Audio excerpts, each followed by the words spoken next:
Okay, today we're starting the book of James in our New Testament reading plan. And James was actually written by James, the half-brother of Jesus and the leader of the church in Acts chapter 15. So the guy who stood up and sort of listened to what Peter had to say and heard Paul and Barnabas out and made the decision that we should not, make it difficult for the Gentiles.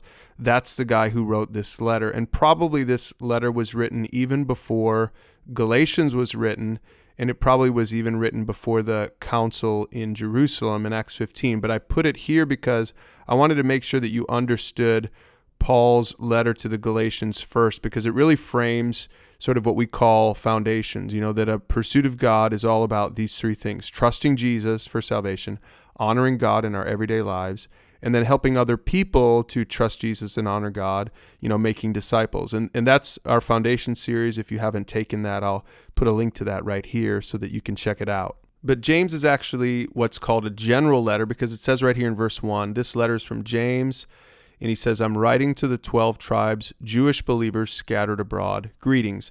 So he's writing to all of the Christians in the church at the time. And notice he's talking about the 12 tribes. So he's talking about Jewish believers. So this was probably written early on, before the Gentiles had really started responding to the gospel. And it's important to understand that, because as we read this, James is going to be talking about what I would call, truth two of foundations, that we live to honor God. Everything he writes about here is, he's writing to Christians who have already trusted in Jesus for salvation. And it's important to remember that, because otherwise it could be confusing. You could think that James is talking about how we are accepted by God as we're reading about, living good, moral lives.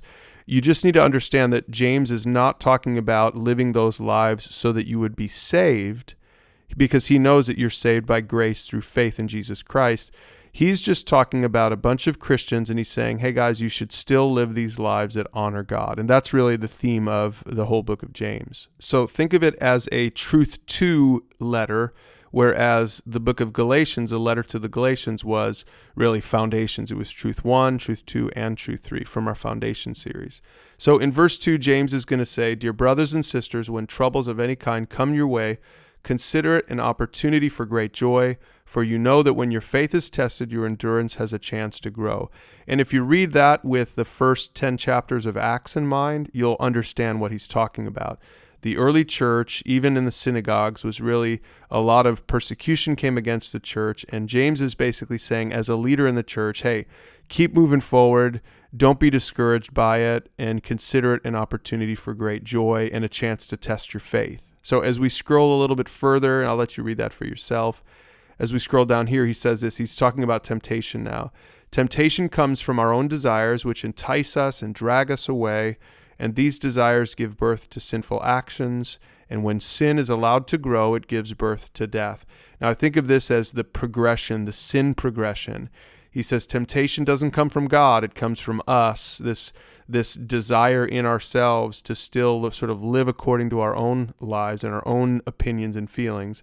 He says, and when we let that temptation grow, then it gives birth to desire, to sinful action, to death in the end. And so he's just reminding the people what Paul would have said in Galatians as, we should live in a way that honors God.